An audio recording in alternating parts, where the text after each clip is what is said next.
On the third day of Christmas, my true love gave to me 3 seasons of Snafu, 2 co-hosts for King of Anime Podcast, and the anime Dragon Ball Z. On today's video, we're talking about, you guessed it, 2012 anime.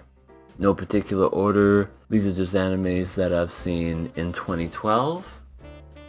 Here we go. Another is a very dark and very brutal and very violent anime that I absolutely love. It's one of those slow burns that just kind of lead to, oh god, what's going on?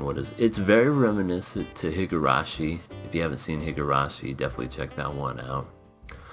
Another is very similar to that because it takes place in the 90s.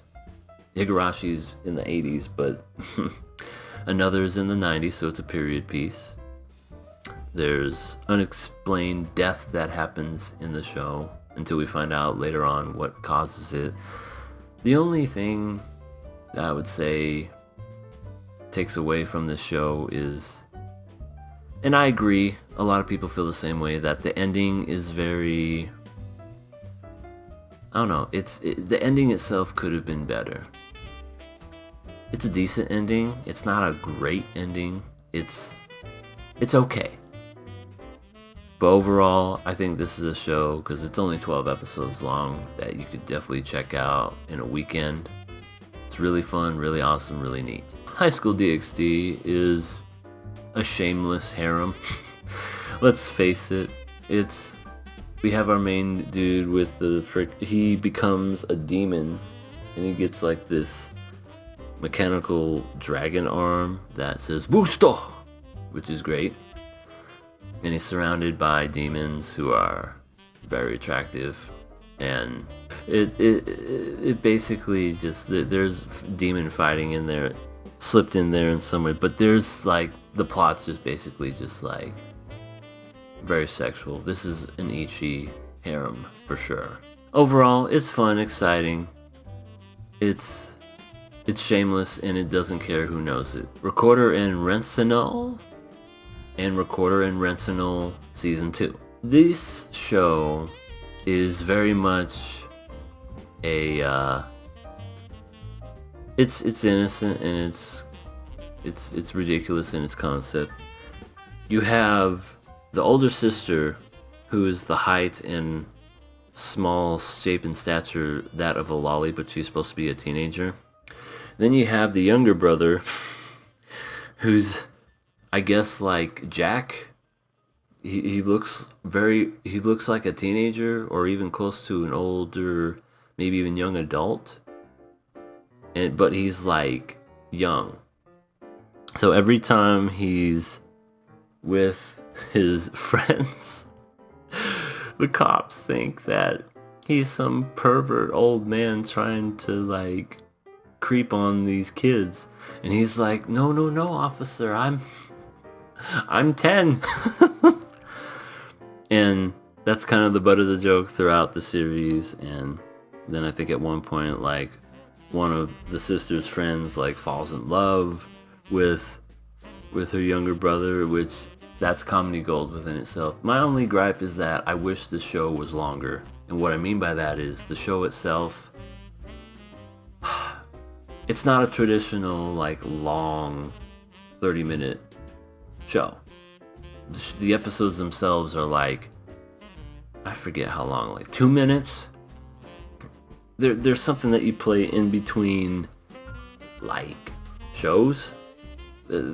I wish they could, like, turn this into a movie or some sort of show, because it's kind of annoying when you get into one, then it's over. Then you get into another one and it's over. Get into it. Repeat. But overall, it's a funny show. It's a solid show. I think this was one of the first shows that I saw where I realized, oh, they make anime that short. Okay, that's a thing. Hyouka, oh my gosh, Hyouka is a very beautiful anime. Hyouka is made by Kyoto Animation Studios, and I personally think this is their best work, bar none. Though they do have a good track record, this one's my favorite of theirs. Hyouka can't really explain it. It's just high school life. You have this woman, this girl, who's always very curious, and then you have this guy who is incredibly smart, but he's very lazy and just doesn't want to apply himself to a lot of things. You know, he joins a club. She wants to solve mysteries of stuff that's going on campus, and then they eventually solve a lot of things. And this is one of those I wish they made another season for, or at least finished it.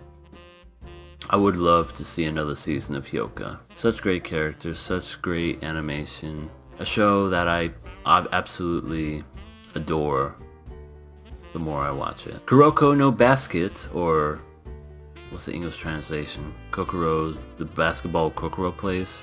Something. This is a sports anime. It's...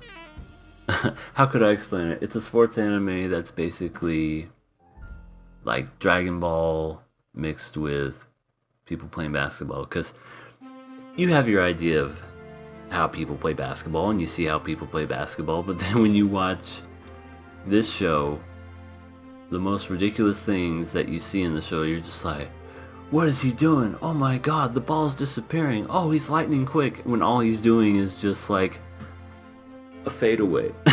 It's just like, they have to make it entertaining, and it's fun, and I enjoyed it. It's very neat, because you have, I think it's like these 6 people that were on this team that were known as, I forget what they were called, like the Legends, the freaking Legends, and each person is powerful in their own regard. Then you have Kokoro, who's like, he's the 6th man. He's basically the Steve Nash of basketball, where he would just assist, pass, give it right to the guy, and then shoot it in. Like, always perfect at misdirection. But he couldn't make a basket to save his life. Overall fun show. Definitely one to not take seriously, especially if you're like a fan of basketball and you're like, that's not how they play. I know, it's supposed to be like that. Kids on the Slope is an anime that is made by one of my favorite directors. Hopefully I don't butcher it. Shinichiro Watanabe. He's the guy that made Cowboy Bebop. He's the guy that made Samurai Champloo. He made this one, and this is one of his first ones that isn't an anime original. It's based off of a manga. It's a period piece that takes place in the 60s. There's music involved. It's a story about this guy who's just trying to find himself, and then he discovers this rough-looking guy who he looks like a bully, but he's not. He's just a big dude, and he discovers his love for music. And as you would imagine, the music's great in this anime. Playing the drums, there's a sequence where the guy is like playing his drumsticks on the side of a rail. And I think they probably recorded that because it sounded legit. The one thing I would say that I don't like about this is because it was based off a manga. The ending itself seems very rushed. Because 1 minute we are high school students, and then the very last episode, boom, they're adults. And that, to me, I didn't know if that's how it was in the manga, or if it felt like it just felt rushed to me. I wish they could have done that part better. But overall, this is a very exciting show. Check it out. Sword Art Online, the first half. And I say that because out of all animes I've ever watched, the word disappointment comes around a lot when it comes to Sword Art Online as a whole. The first half of Sword Art Online easily was like the best for 2012. Like, that whole arc was great, that whole story was fantastic, and just everything, even the fighting scenes and the whenever you see Kirito come out with his dual-wielding sword, badass. Everything badass about that. The fact that you could, if you die in the game, you die in real life. That was always a neat little ultimatum of, oh geez, what are they gonna do? The second half, I guess after that arc had ended, and to me it felt like it ended so abruptly, they moved on to this like elf saga or elf arc, and it was just not good. It was not good at all. I'm sorry. That ruined the whole experience for Sword Art Online for me, but when it comes to the first 12 episodes of Sword Art Online, it was great. It was fantastic, and I think my friend C-Tactic said that they were going to actually make a full movie or series based on that arc and do it right. And I'm all for that if they ever decide to do that, because I really liked that arc. That one was fun. Check out the first half. If you see the second half and are disappointed, don't say I didn't warn you. Kokoro Connect is an anime which translated is Heart Connection or Heart Connect. And it's about these 5 friends who, for some reason, wake up and they're in each other's bodies. Like this guy's and this girl's and this girl's and this guy's, and it's all mixed up. And little did we know that there's this weird alien that comes and he took over his one of the teacher's bodies and came in and said, I'm just going to do an experiment on you guys and you're going to be my puppets and playthings, which is creepy in itself and very scary because of the fact that it's this being from outer space and you don't know, and he could take over your body like that and you have no say in it. So basically the show is just kind of a lot of experiments, but at the same time you see how the friends grow together while these experiments happen, and then they see their real true feelings come out and all that wonderful stuff. But this is definitely a good one for me. One of my favorite characters is Inaba. She's fantastic, and I'm so bad with names, but the person who does her voice is one of my favorite voice actresses. She is fantastic. Super great. Definitely check this show out. And they made an OVA, which is basically the second half of Kokoro Connect. So if you watch Kokoro Connect and feel as if it didn't have a good ending, watch the OVA. That's the second half. And I think it's like 4 or 5 episodes, and then it actually has an ending after you watch that OVA, which I thought that was weird how they went about doing it that way. But I heard rumors that they had issues going on during filming. They had like death threats or something. I don't know. But definitely check that one out. It's super great. Psychopaths is a very unique anime. Very cool. Futuristic. Very cyber noirish. If nothing else, the gun itself in the show is spectacular. God, I forget the name of it. It's called like the Punisher, I think. You put your hand on it, and then the gun just transforms into this really badass looking gun, and you shoot it, and it just boom explodes the crap out of the body, and it's amazing.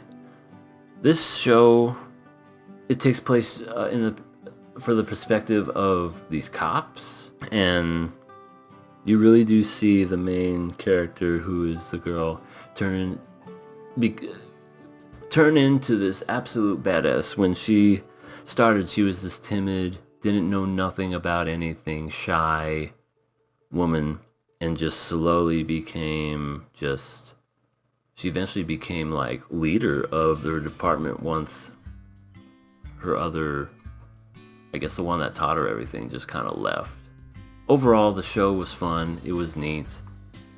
I enjoyed every bit of it.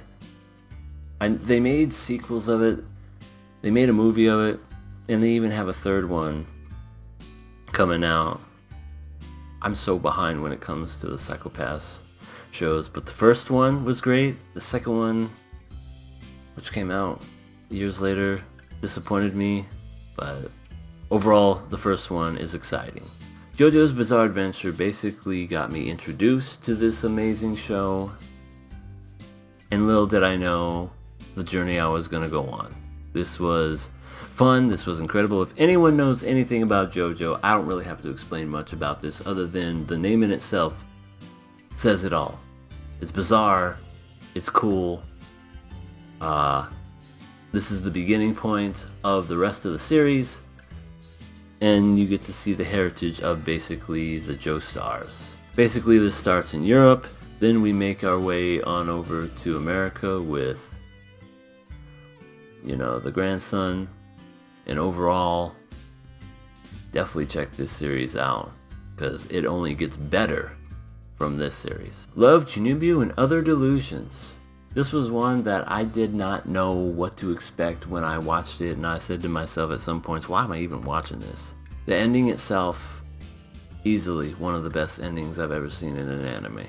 You have this girl named Rika who suffers from, they call it 8th grader syndrome, where I don't know why they call it that, but basically she thinks and pretends that she's like younger than what she is, and she's like imagining, and she has this eye patch on her.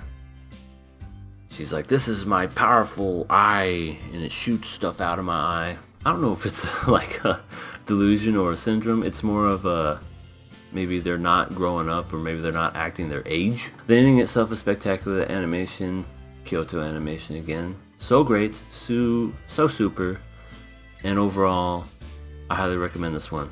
I don't recommend the sequel. The sequel to me is very unnecessary, and I think they made a movie. Also unnecessary.